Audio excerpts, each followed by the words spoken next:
অৰাম আছে আন কৰ্ম মূৰ জন্ম জানিবাৰ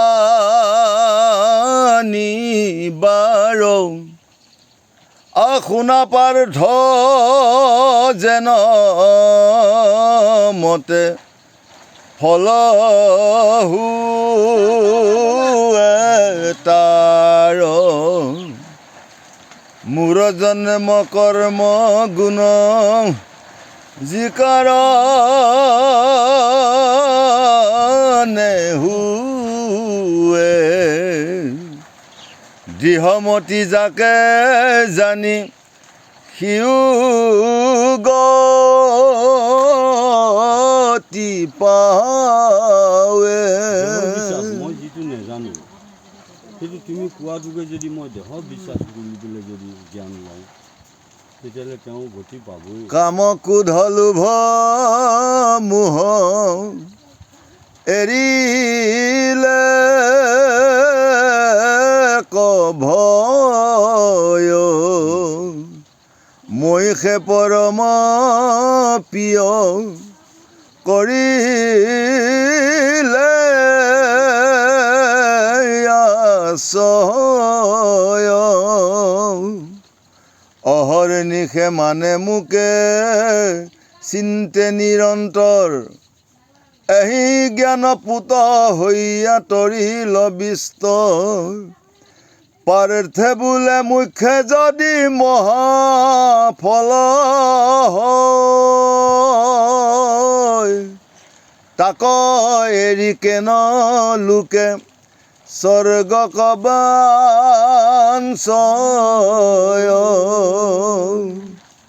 কৃষ্ণে বোলে আছে তাৰ পূৰ্বৰ সংস্কাৰ আন দেৱ ভজে মোৰ নাহি অধিকাৰ। আজি অৰ্জুনে কৃষ্ণক প্ৰশ্ন কৰি আছে, হেই গুৰুদেৱ কৃষ্ণ স্বয়ং জগতৰ ঈশ্বৰ, যদি সৎকৰ্ম কৰিলে স্বৰ্গত যায়, ভাল কাম কৰিলে যদি বৈকুণ্ঠত যায়, তেতিয়াহ'লে কিছু লোক কিয় নৰকত যায়? তেতিয়া স্বয়ং প্ৰভু ভগৱন্তই বুজাই আছে যে তেওঁ পূৰ্ব জন্মৰ সংস্কাৰ আছে। এজন ভকতে পূৰ্ব জন্মত ভাল কাম কৰি অহাৰ কাৰণে এইবাৰ তেওঁ ভাল সুখে শান্তিয়ে হৰিগুণ হৰিকীৰ্তনত ফুৰিবলৈ ক্ষমতা পায়। আৰু এজন ভকতে সিটো জন্মত তেওঁ বেয়া বাহিৰে ভাল কাম কৰি কোনোদিনে পোৱা নাছিল। সেইকাৰণে এইটো জন্মত মনুষ্য জন্ম হয় পাইছে, কিন্তু তেওঁ দুখ হৰিভক্ত য'ত সাধুসংগ হয় তাত যাবলৈ তেওঁ মন নাযায়, গতিকে তেওঁ সদায় বেয়ালৈহে যায়। গতিকে সেইকাৰণে আমাক কৈ আছে যে এইবাৰ মনুষ্য জন্ম পায়, এইবাৰ যদি আমি প্ৰভু ভগৱন্তই ভালপোৱা কাম কৰিব পাৰোঁ, সাধুগুৰু বৈষ্ণৱে ভালপোৱা কাম কৰিব পাৰোঁ, তেতিয়াহ'লে অহা জন্মলৈ সাজু হৈ থাকক, ভালমতে মালভোগ কল আপেল আঙুৰ গাখীৰ খাব পাৰিম বুলি ভাবি থাকক, এতিয়াই ক'ব পাৰিব। আৰু এইবাৰ যিয়ে পাপমতি কাম কৰি আছে, যিয়ে পৰচৰ্চা, পৰ হিংসা, পৰ নিন্দা, লোকৰ ভাল দেখিব নোৱাৰে, লোকৰ উন্নতি হোৱা দেখিব নোৱাৰে, লোকৰ ঘৰখন কেনেকৈ ধ্বংস কৰিব পাৰে, যিসকলে এইবিলাক কৰ্মত আছে, অহা বছৰলৈ তেওঁলোকে দুখ যান্ত্ৰণা ভুগিবলৈ সাজু হৈ থাকক বুলি আজি কৃষ্ণ অৰ্জুনক ধুনীয়াকৈ বুজাই আছে। ৰামে যেন সংগ মত দুখ সুখ মানে তাৰ সুখ যদি মানে সিওখনেকে মাতৃৰ ভয় লাজ পাপ কণ চাই প্ৰৱৰ্তাই দুখসাৰে অল্প সুখ স্বৰ্গ কবাঞ্চয়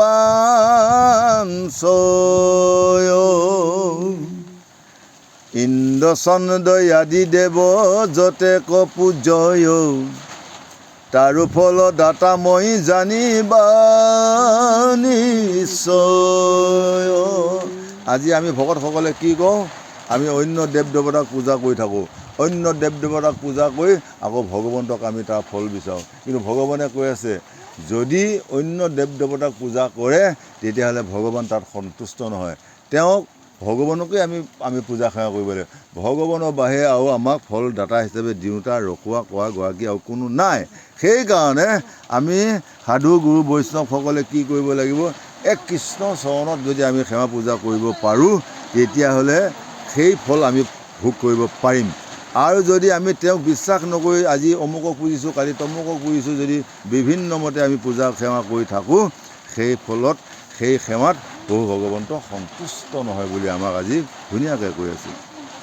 অৰামে নানা বুদ্ধি কৰি ভজে দেৱতাসকল যেনমতে ভজে তেনমতে দিওঁ ফল যত স্বৰ্গ ঐশ্বৰ্যৰ লক্ষ্মী অধিকাৰ যেন বুদ্ধি নাই ময়ো অলক্ষ্মীৰ ভিতৰ যদি বা সকামে থাকি মূৰ পূজা কৰে মই দত্ত ফল ভঞ্জি তথাপিতো তৰে আন দেৱ পুজি অল্পতে ফল পায় কিন্তু কৰ্ম সিদ্ধ নিশ্চয় অবিনাশক যায়। আন দেৱ দেৱতা পুজিলে হয় ফলটো থিতাতে পায় কিন্তু তেওঁ যি কৰ্ম কৰিলে সেই কৰ্মত তেওঁ হয়তো বিনাশক গুচি যায়, হয়তো তেওঁ বেয়া ফালে কাটাও যাব পাৰে। সেইকাৰণে আমি য'ত সেৱা ভক্তি কৰিলে আমাৰ কামত আহে, গছডালৰ গুৰিত পানী দিলেহে আমাৰ কামত আহিব, গছডালৰ ওপৰত পানী দিলে আমাৰ কোনো কামত নাহিব বুলি আজি কৃষ্ণই অৰ্জুনক বঢ়িয়াকৈ কৈ আছে। কৰ্ম কিয়া উপবাসী যত পাৱে কষ্ট দৈব্য মন্ত কাই সিদ্ধ পূৰ্বা পৰে নষ্ট মুহুৰ কৰ্মৰ তিল অমাতৃ নষ্ট নাই নজানি কৰয় যদি অবিশ্বাস যায়। যিজনে মুহুৰ কৰ্ম সৎভাৱে কৰিব তেওঁ কোনোদিনে অবিফল নহ'ব। আৰু কোনোবাজনে যদি নজানিও যদি বিশ্বাস কৰি যদি মোক ভক্তি কৰে তেতিয়া তেওঁকো মই ফল দিওঁ। তেওঁ নাজানে কেনেকৈ তুলসী পত্ৰটো দিব লাগে, কেনেকৈ ফুলটো দিব লাগে, কেনেকৈ সেৱা কৰিব লাগে, তেওঁ নেজানিও যদি সুদৃঢ় বিশ্বাসভাৱে যদি কৰ্মটো কৰে মই তাতো সন্তুষ্ট বুলি আজি কৃষ্ণই অৰ্জুনক কৈ আছে। মই অনত জামি মোক ভিন্ন কৰি লয় শুদ্ধ দেৱ পুজি তাৰ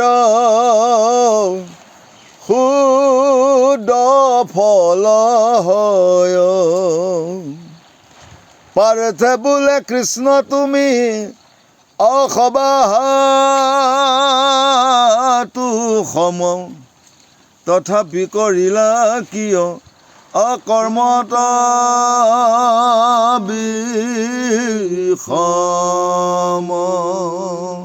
আমি গুৰুজনক পুজিবলৈ যাওঁতে আমি যিটো আমাৰ নিয়ম, যিটো আমাৰ সংযম, আমি ৰাতিপুৱা উঠি গোসাঁই ঘৰ কৰিবলৈ যাওঁতে আমাৰ যিখিনি নিয়ম, এই নিয়মখিনি যদি আমি পূৰ্ণাংগ হিচাপে কৰিব পাৰোঁ তেতিয়াহ'লে আমাৰ কামত আহিব।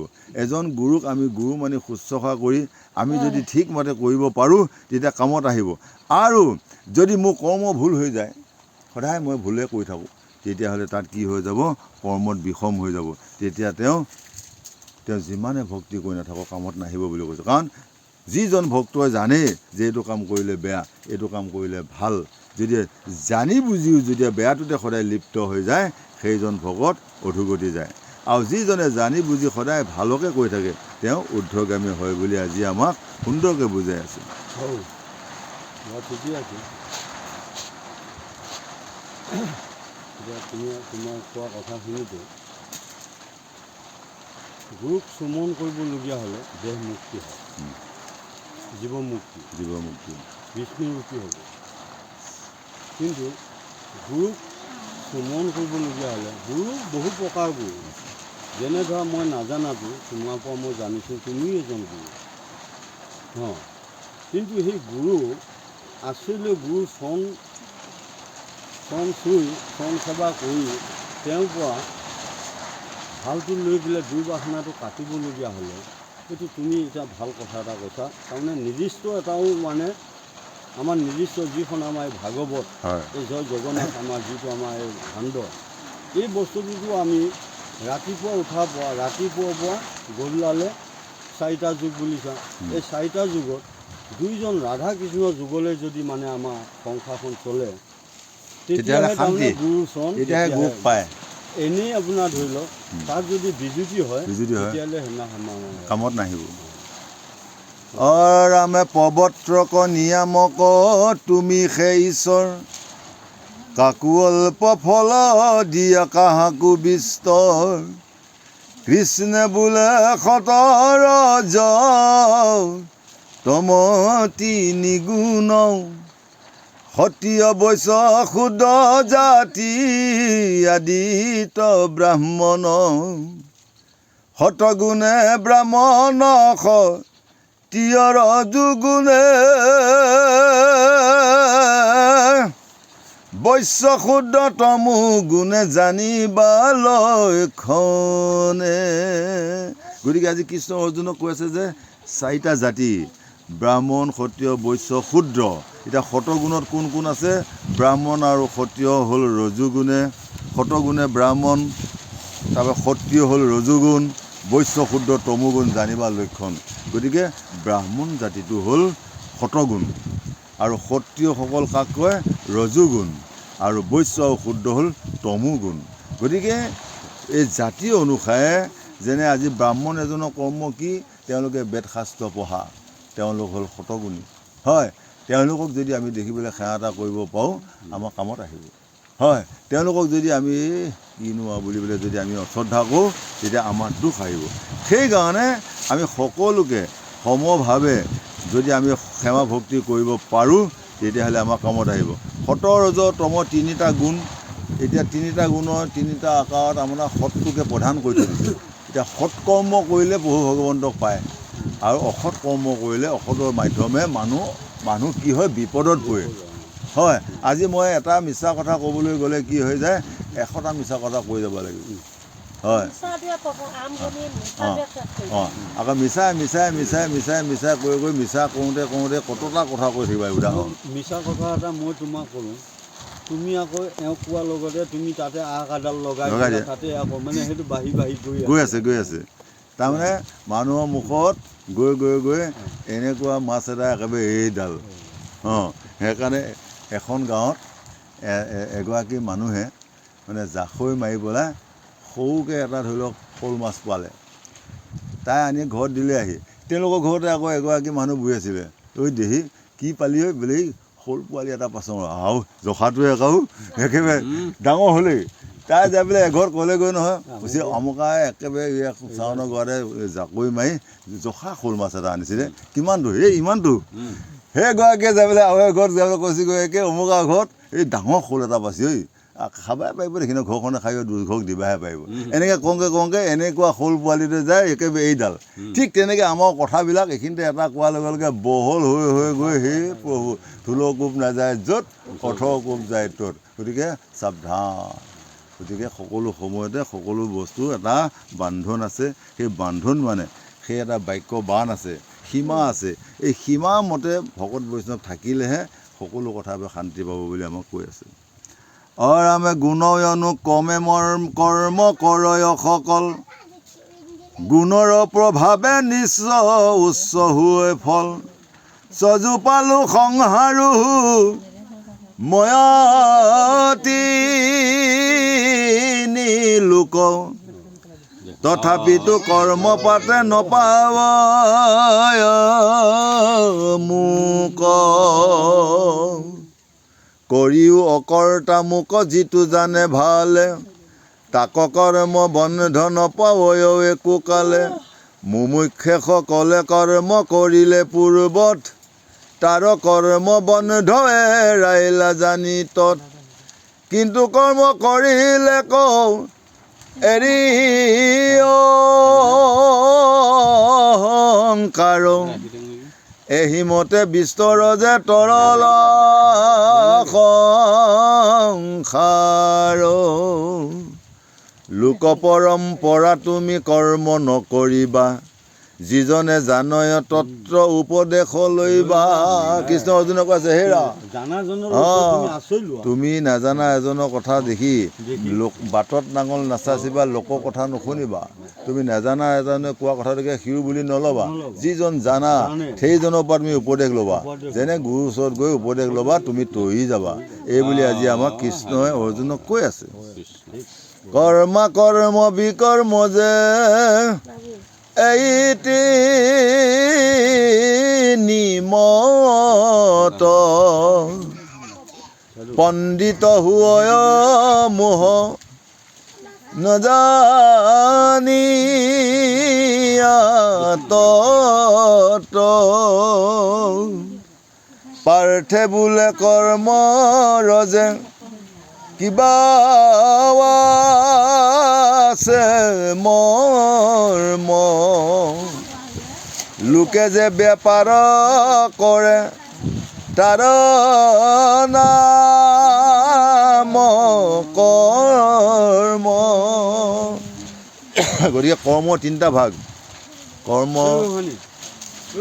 অকৰ্ম বিকৰ্ম কৰ্ম হ'ল ভকতে ভাল পোৱা ঈশ্বৰৰ সাধু কথা কোৱা সেই হ'ল কৰ্ম অকৰ্ম যিটো কাম কৰিলে দহে বেয়া পায় যিটো ঘৃণনীয় সেইটো অকৰ্ম বিকৰ্ম যেনেকৈ নিজৰ ভাই ভনী নিজৰ জাতিকুল এই অন্য কুলৰ লগত সংস্পৰ্শ কৰা এইটো হ'ল বিকৰ্ম তাত কি হয় প্ৰায়চিত্ৰ হয় যি কৰ্ম কৰিলে প্ৰায়চিত্ৰ নহয় সেইটো হ'ল আচল কৰ্ম যিটো কৰ্ম কৰিলে মোক সমাজে প্ৰায়চিত্ৰ কৰে সেইটো কৰ্ম কি কৰ্ম সেইটো বেয়া কৰ্ম কাৰণ মই নিজৰ কুলৰ পৰা আন কুলত গৈ পেলাই মই হাত দিয়াৰ লগে লগে মোৰ প্ৰায়চিত্ৰ আহিল আজি বেয়া কৰ্ম এটা কৰাৰ কাৰণে মোৰ প্ৰায়চিত্ৰ আহিল গতিকে সাধুগুৰু বৈষ্ণৱে কিয় প্ৰায়চিত্ৰ হ'বলগীয়া হয় বেয়া কৰ্মৰ কাৰণে গতিকে আজি কৃষ্ণ অৰ্জুনক কৈ আছে হেৰা এনেকুৱা কৰ্ম কেতিয়াও নকৰিবা কৰ্ম অকৰ্ম বিকৰ্ম যিটো কৰ্ম কৰিলে দহে ভাল পায়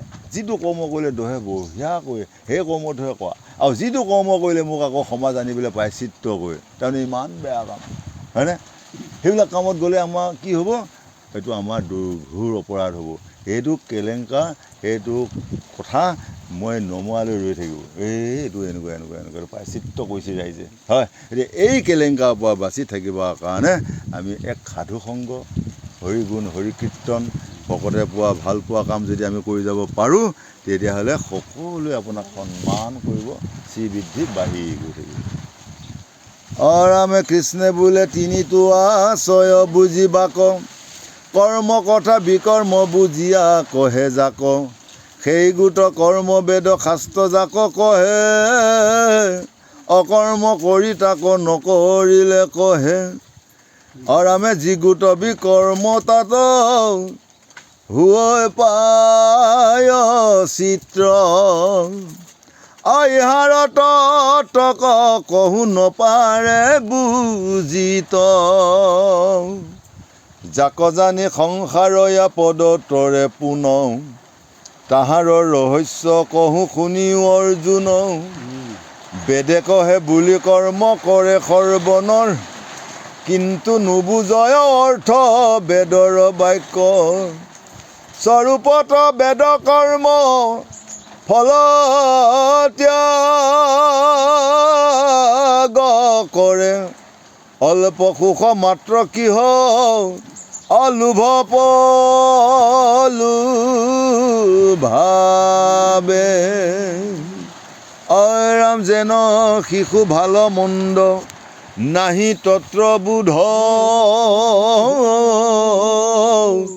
লাৰু বুলি লোভ দিয়া পিয়া ঔষধ যেনে এটা শিশুৱে এটা লাও খাবলৈ দিলে কোনোবাই সি তাত অমিতহে দিছে নে বিষহে দিছে নেজানে সি অজ্ঞান সি ভুলতে খায়ে দিব হয় কিন্তু আমি যদি তেনেকুৱা শিশুৰ নিচিনা যদি অজ্ঞান হৈ যদি এতিয়াও বিষোপাকে খাই থাকিব বিচাৰিছোঁ তেতিয়াহ'লে আমাৰো সেইটোৱে এতিয়া সেই মায়া সংসাৰখনকে কৈ আছে অজ্ঞান এই অজ্ঞানত যদি সদায় যদি বিষৰ লাওটো যদি গ্ৰহণ কৰি থাকিব বিচৰা যায় তেতিয়া অল্পতে মানে চকু দৃষ্টি কমিব কাণৰ শক্তি কমিব দাঁতবিলাক ফেলেঙা ফেলেঙি হ'ব হয় মুখবিলাক গালবিলাক সোমাই যাব সকলো গৈ এদিন অকণমান গলিয়ে ভাগৰ লাগি এইখিনিতে এবাৰ বহিব লাগিব, অলপ গৈ আকৌ জিন্তিহঁতৰ বাটতে এবাৰ বহিব লাগিব। দাদা মাৰ্কেট যোৱালৈ কতবা বহিহে মাৰ্কেট পাবগৈ, হয়। ঠিক সেইকাৰণে এই বিষয় বাসনাৰ পৰা ত্যাগ কৰি যিটো মহৌষধ, সেই মহৌষধিটো গ্ৰহণ কৰিবৰ কথা আমাক কৃষ্ণই আজি অৰ্জুনক কৈ আছে। অৰামে তাত যেন ঔষধ ব্যাধিৰ দূৰ ফল, কৰ্মৰো মুখ্যকে ফল জানি বাসকল, বেদ জানো বুলি যিটো কৰে অহংকাৰ, যিমতে উপজে বেদ না কহু তাৰ, দেহে যে আশ্ৰয় চাৰি চক্ৰ নিৰূপমা, পৈসন্তি বৈখৰী আৰু পৰা যে মধ্যমা, আধাৰ চকৰ পৰা পদ্মসূধৱাতি, চাৰিদল কণিকা তথাতে পীত জ্যোতি, অসংখ্যাত নাৰী আছে দেহৰ ভিতৰ, তাৰ মধ্যে নৰ নাৰী আছে মুখ্যতৰ,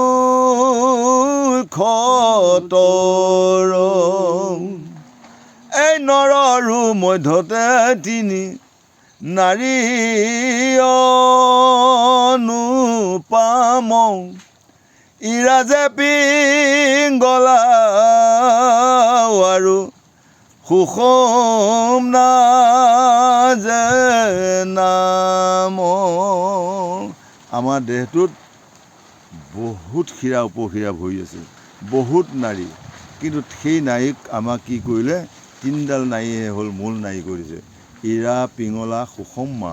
ইয়াকে কৈ আছে গংগা যমুনা সৰস্বতী, বাওঁৱে গংগা এইফালে হ'ল যমুনা, আৰু যিডাল মানে ভিতৰে ভিতৰে ৰাজহাড় দি সোমাই গৈ প্ৰভুৰ ভগৱন্ত অহা যোৱা কৰি আছে, সেইডালে হ'ল সুষমা।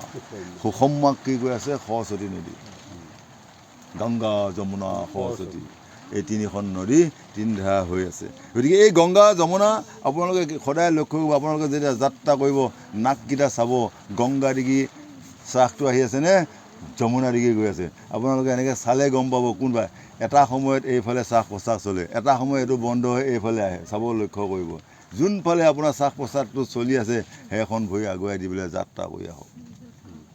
গংগাই চলিছেনে যমুনাহে চলি আছে, এটা সময়ত এফালে বন্ধ হৈ এইফালে গৈ থাকিব, এটা সময়ত এইফালে বন্ধ হৈ এটা সময়ত এইফালে গৈ থাকে, এনেকুৱা হৈ থাকে।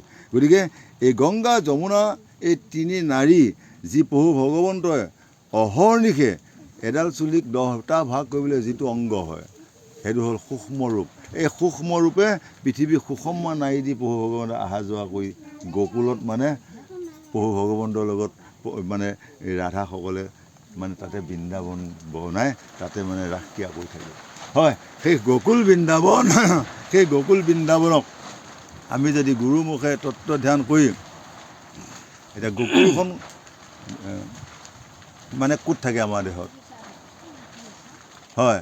বৃন্দাবনখন ক'ত থাকে, হৰিদ্বাৰ ক'ত আছে, হয়।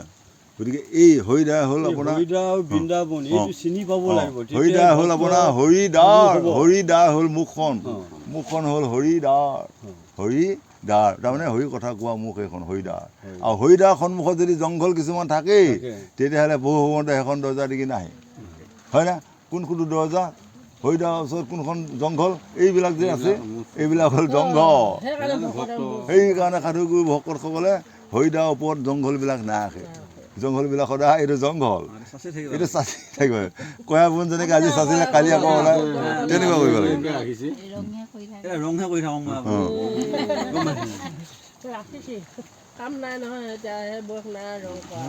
তিনি নাৰী মূল বেষ্টি আশ্ৰয়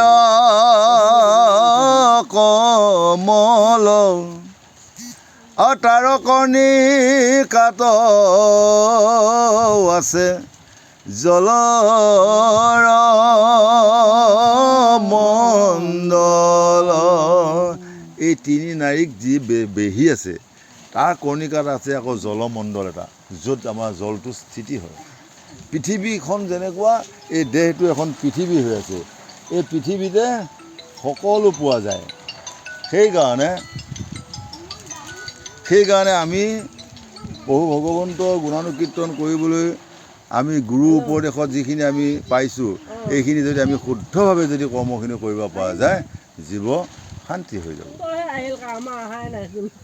ৰাম জেতিখনে উষ্ণ জল একত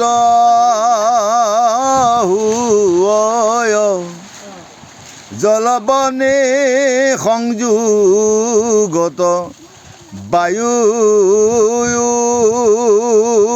পজয়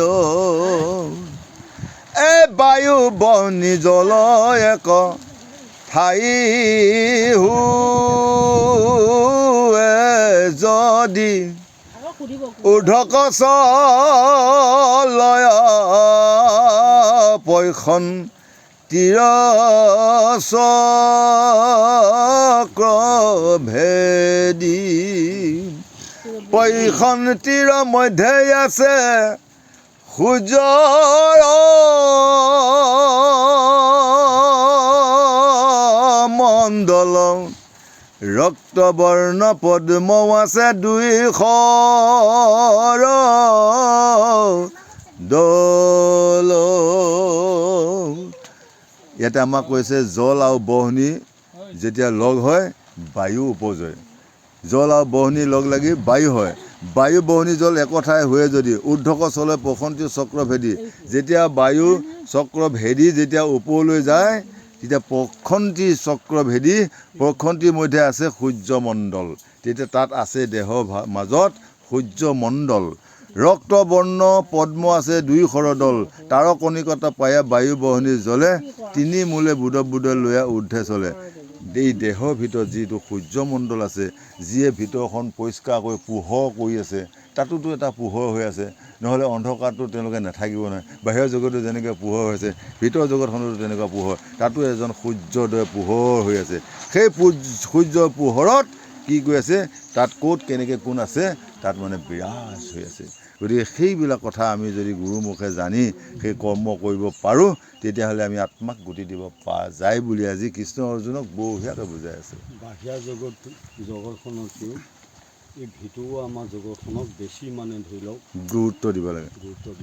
তেতিয়া বেমাৰ ব্যাধি কোষ দুখ সুখ বস্তুটো ইয়াত ভিতৰুৱা জগতখনত এই বস্তুটো বিচাৰ কৰিব লাগে। বৰষুণে যদি ধৰি থাকে ভিতৰৰ জগতখনত যদি বৰষুণে যদি ধৰি থাকে কিবা ফল আহিবনে? ফল ভিতৰৰ যিটো এতিয়া পৰিৱেশ ক'লে সেই পৰিৱেশটোত বৰষুণ তাত নিবই নহয়, তাতে খালী উজ্জ্বল পোহৰ। তেওঁ কৈ আছে পোহৰ কৈ আছোঁ মানে ধৰ তাত আন্ধা হৈ আছে। আন্ধা হ'লে কি হ'ব সেইটো গুপ্ত সেইটো কথা সুধি আছোঁ। আন্ধা হ'লে তুমি সেইটো মানে বুজিছে। আৰু এইটো কাপোৰখন লেতেৰা হ'লে এইটো চাবোনেৰে ধৰিব, কিন্তু ভিতৰতো অন্ধকাৰ হ'লে কি হয় নামো বাঢ়ি আৰু ধোৱা ৰাস্তা নাই। গম পাইছোঁ। মই নামেই লোৱা নাই। নামটো কোনে দিব? তুমি নিজে তাৰমানে তেতিয়া সেই ভিতৰখন মানে গেলা হৈ থাকিব।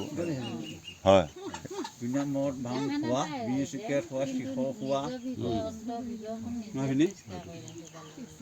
ৰাম যিগোটা বৈখৰী চক্ৰ থাকে কণ্ঠমূলে পদ্ম গোটা প্ৰকাশয় দুই অস্ত্ৰ দলে ৰাজহংস সদৃশ যে পংকজ বল তাৰ মাজে আছে ব্যাপী চন্দ্ৰৰ মণ্ডল বৈখৰিক ভেদি যাই চন্দ্ৰমণ্ডলত জলবুদ ফুৰতিবে নীতীৰ্থত সেই বুদ চাৰি ভাগ ভৈলা পুন ত্ৰিভাগ আশ্ৰয় যাই ভৈলা তিনি গুণ সেই তিনি ভাগ ৰজা হাৰ জীবা নাম ঋগতম যজু ৰজ সত্ৰবেদ খাম যজুষ যে সমে পালে ঋগে যে সংহাৰ প্ৰবৃত্তি কয় ৰিয়ানী বৃত্তি পথ ধৰে। যেতিয়া দেহে প্ৰবৃত্তি কৰ্ম এৰি যেতিয়া নিবৃত্তি কৰ্ম ধৰিব তেতিয়া তেওঁ কি কয়, তেওঁ পাপৰ পৰা তেওঁ পুণ্যলৈ যাব পাৰিব। যেতিয়া দেহে সদায় আমি কিহৰ কৰ্ম কৰি আছোঁ, আমি দেহৰ কৰ্ম কৰি আছোঁ। আজি দুপৰীয়া কিহৰে খাম, কালি গধূলিলৈ কিহৰে খাম, পৰহিলৈ কিহৰে খাম, এইটো দেহৰ কৰ্ম। আত্মা কৰ্ম আমি কৰিবলৈ এতিয়াও পাৰ্গত হোৱা নাই। আত্মা কৰ্ম কৰিলে প্ৰভু ভগৱন্তই সন্তুষ্ট হয়, দেহ কৰ্ম কৰিলে ভগৱানে তাত সন্তুষ্ট নহয়। গতিকে ইয়াতে কৈ আছে যে প্ৰবৃত্তিবিলাক বেয়াবিলাক, যিবিলাক বেয়া কৰ্মবিলাক ত্যাগ কৰি নিবৃত্তি পথ ল'লেহে তেতিয়াহ'লে ভকতে মানে গতি পাব পাৰে বুলি আমাক কৈ আছে। যদি আমি সদায় যদি প্ৰবৃত্তিবিলাক বেয়া সবাকে কৰি থাকোঁ, বেয়াকৈ যদি জানি বুজিও এইপিনে গ'লে এতিয়া আপোনাৰ এইপিনে মজপুত এতিয়ালৈ এডাল সাপ আছে, জানোৱে সেইপিনে গ'লে মৰিম বুলি বোলে, যদি সেইপিনে যোৱা যায় সাপে খুটিয়াবই। আৰু এইপিনে গৈছোঁ যে এইপিনে মহা পাপ কৰ্ম চলি আছে, সেইফালে গ'লে আকৌ মোৰ সেই পাপ কৰ্মত মই লিপ্ত হ'বই লাগিব। গতিকে তেনেবোৰ যদি সাধু গুৰু বৈষ্ণৱে যদি ঠিকমতে চালি যাই ফুৰে, ভালমতে যদি শুদ্ধ পথত চলে, তেতিয়াহ'লে নিতান্তই প্ৰভু ভগৱন্তই কৃপা কৰিব। আৰু যদি তাকে বিচাৰ কৰি পোৱা নাযায় তেতিয়া দুখৰ উপৰি দুখ আমি ভুঞ্জি থাকিব লাগিব বুলি আজি কৃষ্ণই অৰ্জুনক ধুনীয়াকৈ বুজাই আছে। অৰামে গুণক ছয় বেদ ভৈলা গুণময় এতে স্বৰ্গ পলোভিয়া কৰ্ম কান্দে কয় যিটো বুধ ব্ৰহ্ম ৰন্ধে বাহিৰাই বেদভাগ নিৰ্গুণ ঈশ্বৰ মাত্ৰ কয়। এতিয়া আহি গ'ল যেনে যিটো বুধ শব্দ ব্ৰহ্মৰন্ধে বাহিৰাই বেদভাগ নিৰ্গুণ ঈশ্বৰ মাত্ৰ কয়। এতিয়া ব্ৰহ্মৰন্ধটো কোনটো আছে?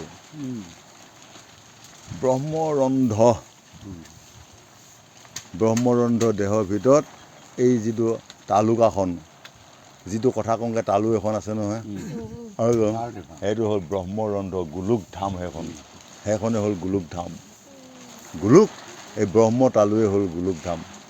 গতিকে এই ব্ৰহ্ম তালুত, এই ব্ৰহ্মৰন্ধত যিয়ে নাম প্ৰকাশ কৰিব পাৰিব, সেই ব্ৰহ্ম তালু দি ফুটা এনেকৈ কৰি দিলে আপোনাৰ নাকদিকে আহিলে নাই? পানী এটোপা খাই দিয়ক, হাঁচি মাৰি দিলে নাকদিকে আহিবলৈ নাহিব? কিবা এটা আপুনি চকুত দিয়ক, আহি একে মুখৰ দিকে ওলাই যাব। এইটো ব্ৰহ্মৰন্ধ। এই ৰন্ধটো যেতিয়া পৰিষ্কাৰ হৈ থাকিব, সেই ৰন্ধ দি নাম প্ৰৱেশ কৰি প্ৰভু ভগৱন্তই পাই যাব। ব্ৰহ্ম ৰন্ধই হ'ল গোলোক ধাম। সেই গোলোকত প্ৰভু ভগৱন্তই সদায় নাম ক্ৰিয়া কৰি থাকে। গতিকে আমি সেই ব্ৰহ্মৰন্ধটো আমি গুৰুৰ মুখে শিক্ষা লৈ যদি আমি সেই কৰ্ম কৰিব পাৰোঁ, তেতিয়াহ'লে আমি তৰি যাব পাৰিম বুলি আজি কৃষ্ণ অৰ্জুনক বঢ়িয়াকৈ বুজাই আছে। ৰামে যিগোট প্ৰবৃত্তি পথ ঈশ্বৰৰ মত একেবেদ শিৰোভাগ বোলে জগতত বুধে হয় শব্দ উঠে কণ্ঠে যায় শব্দ ব্ৰহ্ম হৈ বাগেন্দ্ৰিয় লাগ পায়। যিটো বুধ শব্দ, এই শব্দৰ কণ্ঠস্থিতি হৈ কি আমাৰ শব্দ ব্ৰহ্ম বাহিৰ হৈ গ'ল। এই শব্দ ব্ৰহ্মই হ'ল কি বাগেন্দ্ৰিয়, বাঘ ইন্দ্ৰিয়। এই বাগেন্দ্ৰিয়ই আমাক কি কৰি আছে, আমাক শব্দৰূপে প্ৰকাশ কৰি মুখৰ দিগি মানে বাহিৰ হৈ আছে। এই যদি শব্দ ব্ৰহ্ম যদি আমি প্ৰকাশ কৰিব নোৱাৰিলোঁ হয়, তেতিয়াহ'লে কোনোবা বেঙা মানুহৰ নিচিনা হাত মোচন কৰি থাকিব লগা হ'ল, আ হয়। কিন্তু প্ৰভু ভগৱন্তৰ কৃপাৰ বলত এতিয়া এই শব্দ ব্ৰহ্ম আৱিৰ্ভাৱ হৈ নাভিৰ পৰা ওলাই কণ্ঠ দেখে ওলাই আহি এই শব্দ ব্ৰহ্ম আমাৰ প্ৰকাশ পাই আছে। শব্দ ব্ৰহ্মটো সকলোকেই প্ৰভুৱে মানে দান দিছে। তাতে আকৌ আপোনাৰ ধৰক তাতে এতিয়া কথা হৈছে কি, তাতে কিছুসকলৰ তাতে আকৌ হৈছে কি, এই যে এই ব্ৰহ্ম যিটো আমাৰ হেৰি আছে, তাত আকৌ নিজকে নিজে আহাৰ বিনিময় তাৰমানে হেৰি সাগৰখন মানে চিন্তা নকৰা গুণত এই বাক শক্তি বস্তুটো আমাৰ মানে কমি গৈছে, হেৰি কমি যায়।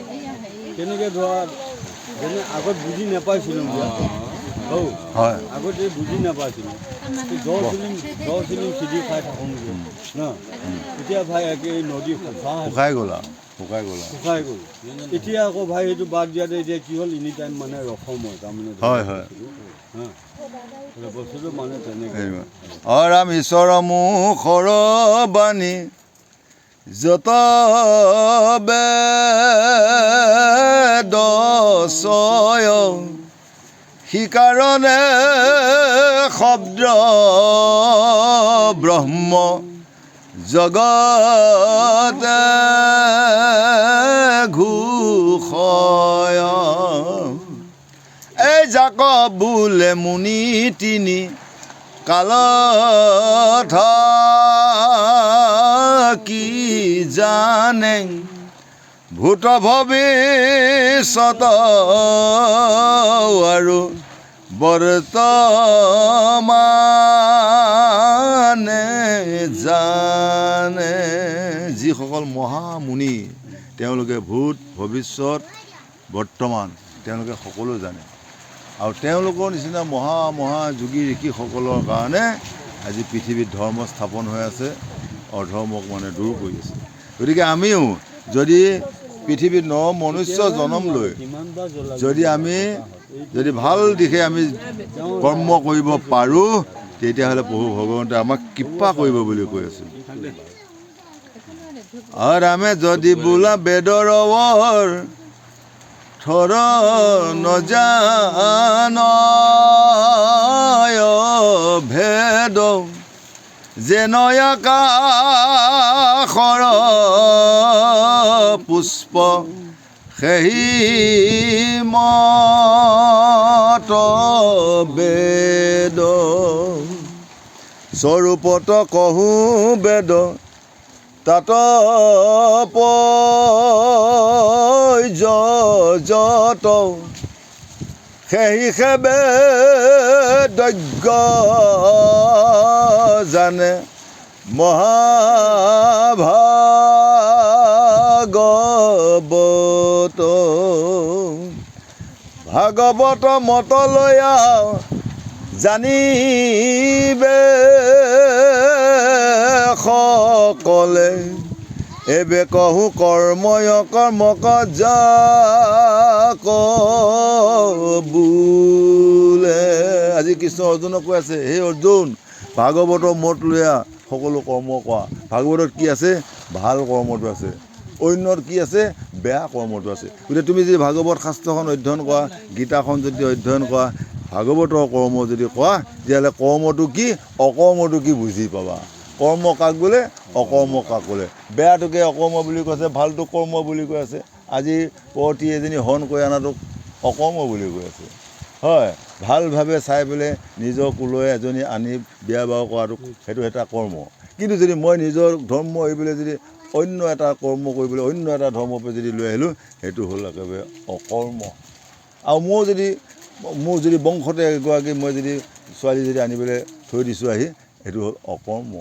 ককাকে যদি মাহীয়েকৰ জীয়েকক বিয়া কৰাই থৈছে সেইটো কৈছে অকৰ্ম হয় পুতেকে যদি মায়াককে বিয়া কৰি আনিছে সেইটো হ'ল অকৰ্ম কিন্তু তেনে কৰ্মৰ দ্বাৰা কি হ'ব যাব পৃথিৱীখন ফাট মেলি চব লোক ধ্বংস হৈ যাব এই দিন আহি আছে গতিকে অৰ্জুন সেইকাৰণে তুমি ভাগৱত চোৱা ভাগৱতত কোনটো কৰ্ম আৰু কোনটো অকৰ্ম তুমি নিশ্চয় বুজি পাবা বুলি কৃষ্ণ অৰ্জুনক বুজাই আছে মানে আজি আমাকে বুজাই আছে যে তোমালোকে এইটো জ্ঞান লোৱা ভাগৱত অধ্যয়ন কৰা ভাল কামটো কৰা পৃথিৱীৰ পৰা নিষ্ঠা হৈ গতি পাবা অঁ কৃষ্ণ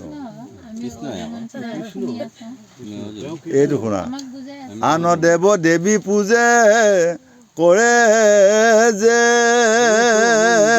ই কাম নিশ্চয় কৰ্ম বুলি জানা তাৰ নাম ইয়াত কৈছে আন দেৱ দেৱী পুজি কৰে যেই কাম নিশ্চয় অকৰ্ম বুলি জানা তাৰ নাম ঐ ভকত শুনি আছানে নাই অঁ তাত শুনিলে নহ'বনে তোমাৰ চকীত কি কাম আছে শাস্ত্ৰত আহিলে যিয়ে শাস্ত্ৰৰ কথা নুশুনে সি অহা জন্মত শিয়াল কুকুৰ গাহৰিত জন্ম পাব আৰু যিজনে শাস্ত্ৰলৈ আহি নিজৰ আসন ত্যাগ কৰি যায় সি অহা বছৰলৈ গাহৰি পেটত জন্ম পায় এইখন আসন শুকে পৰীক্ষিত কৈ আছিলে মই তোমাক কথা তিনিটা চৰ্ত দিম, তুমি একান্ত মনে শুনিবা। তুমি যদি ইয়াৰ পৰা পৰিত্ৰাণ পাব বিচাৰা, ভাগৱত শাস্ত্ৰ শেষ নোহোৱালৈ তুমি এই জেগাতে বহি থাকিব লাগিব। আৰু মই যি কথা কৈ থাকিম তুমি একান্ত মনে শুনিব লাগিব। আৰু মই শাস্ত্ৰখনৰ মতে যি কৈ থাকিম ইয়াৰ গৈ সেই নীতি তুমি ঘৰত পালি থাকিবা, তুমি মুক্তি পাবা। এতিয়াতো তুমি এতিয়া ক'ত গ'লাগৈ আসনখন এৰি থৈ? হা? সেইকাৰণে আন দেৱ দেৱী পুজি কৰে যেই কাম, নিশ্চয় অকৰ্ম বুলি জানা সেই নাম। এতিয়া আন দেৱ দেৱী পুজিবা দিয়া নাই। অঁ, কি আন দেৱ দেৱী গোসাঁনী? ঐ স্বামী, আন দেৱ দেৱী পুজি কৰে যেই কাম, নিশ্চয় অকৰ্ম বুলি জানা তাৰ নাম। আন দেৱ দেৱী, আন দেৱ দেৱী পুজিলে আমাৰ কামত নাহিব। কি জানে? আন দেৱ দেৱী যেনে মই, তুমি আৰু তেওঁ, তোমালোক এজন এজন দেৱ আৰু দেৱী। তুমি দেৱী, তেওঁ দেৱ। মই দেৱ। মই যদি মোৰ দেৱীগৰাকীক যদি বাদ কৰি আন এগৰাকী দেৱীৰ লগত যদি সংযোগ কৰি ঈশ্বৰৰ কৰ্ম যদি কৰি থাকোঁ, কামত নাহিব। মোৰ যিগৰাকী মই দেৱী আনিলোঁ, সেইগৰাকীকে স্বৰ্গৰ দেৱী বুলি পেলাই ভাবি যদি একান্ত মানে দুয়ো মিল হৈ যদি কৰ্ম কৰা যায়, কামত আহিব। আৰু মোৰ আইগৰাকীও যদি মোৰ দেৱক যদি ফাঁকি কৰি বেলেগ এজন দেৱৰ লগত যদি কৰ্ম কৰি চোৰাং কাৰবাৰ কৰি থাকে, তেতিয়াহ'লে তেওঁ হাজাৰ বাৰ বৰতাল বজাই থাকি পূজা কৰিলেও তেওঁ কামত নাহিব বুলি এইটোকে আজি কৈ আছে। সেইটোকে কৈ আছে সেইটো অকৰ্ম। সেইটো কৰ্ম কৈছে অকৰ্ম। এই অকৰ্ম কৰিলে মানুহ কি যায়? অধোগতি যায়। এই অকৰ্ম কৰিলে কি হয়? মানুহ নৰকক যায়। হয়, সেই নৰকক গ'লে নৰক যান্ত্ৰণা কেনেকুৱা? য'ত বিষ্ঠা, পলু, কৃমি এইবিলাক থাকে, সেইটোৱে হৈছে নৰক যান্ত্ৰণা। য'ত আকৌ বৈকুণ্ঠৰ ৰাস্তা, ত'ত কি পায়? মালভোগ কল পায়, অমৃত সাগৰ পায়, বঢ়িয়া বঢ়িয়া গাখীৰ পায়, আপেল আঙুৰ পায় বৈকুণ্ঠত। এতিয়া আমি সেইবিলাক বস্তু গ্ৰহণ কৰিব লাগিবনে পোক পেলু কিছুমান গ্ৰহণ কৰি থাকিব লাগিব? এতিয়া লেট্ৰিনটোৰ ভিতৰত আপোনালোকে কেঁচা লেট্ৰিন এটা অকণমান চাওক, দুবছৰ শৌচ পেচাব কৰি থাকক, তাৰপৰা তাতে এটা বস্তু পোক জন্ম হৈ সি একেবাৰে ওপৰলৈ উঠিয়ে আহি থাকে। তাৰ আহাৰ কি? বিষ্ঠা। হয়, তাৰ আহাৰ ভগৱানে দিছে, এই বিষ্ঠা খাই তই ডাঙৰ হ'ব লাগিব। হয়নে? আমি বেয়া কাম কৰাৰ ফলত অহা বছৰ তেনেকুৱা বিষ্ঠা পলুত জন্ম হৈ তেনেকুৱা বিষ্ঠা খাই থাকিব লাগিব। আৰু যদি ভাল কাম কৰিব পৰা যায়, তেতিয়াহ'লে আপোনাৰ একদম পৰশুকুণ্ডত গৈ, জগন্নাথত গৈ, কাশী গৈ, বৃন্দাবনত গৈ ভাল ভাল সন্দেশ, ভাল ভাল বস্তু খাই থাকিব পাৰিব। গতিকে এইটোৱে হ'ল আমাৰ মানে এটা তুলনা কৰি আমাক বুজাই আছে। সেই সাধুসকল যে আপোনালোকে মনুষ্য জন্ম পায়, আপোনালোকে নিজৰ আইগৰাকীকে আপোনালোকে নিজৰ বুলি ভাবি নিজৰ মাতৃ সময়মতে 4টা পহৰত 4টা কালত 4টা ভাৱ ল'বা দিছিল। যে ৰাতিপুৱা মোৰ আইগৰাকীয়ে উঠি গা পা ধুই গোসাঁই ঘৰ কৰি মোক সেৱা কৰাৰ লগে লগে মোৰ একেবাৰে মাতৃ বুলি সেৱা আশীৰ্বাদ দিব লাগিব, মই মাইকী মানুহজনী। আকৌ দুপৰীয়া সময়ত আকৌ 10টা 9টা বজাত মাইকী মানুহজনী কি কাম কৰিলে? একেবাৰে সেইবাৰ তাই ধোবা পাতটো কৰি ল'লে। ধোবাটো মানে কি? কাপোৰ ধোৱা। মতা মানুহটোৱে হওক, ল'ৰা ছোৱালীয়ে কাপোৰ কানি ধোৱা কাম কৰি সেইটো পাত ধোবা পাত কৰি গ'ল। সেইবাৰ কি কৰিব লাগিব? বান্ধৱী হিচাপে সেৱা ভাবিব লাগিব।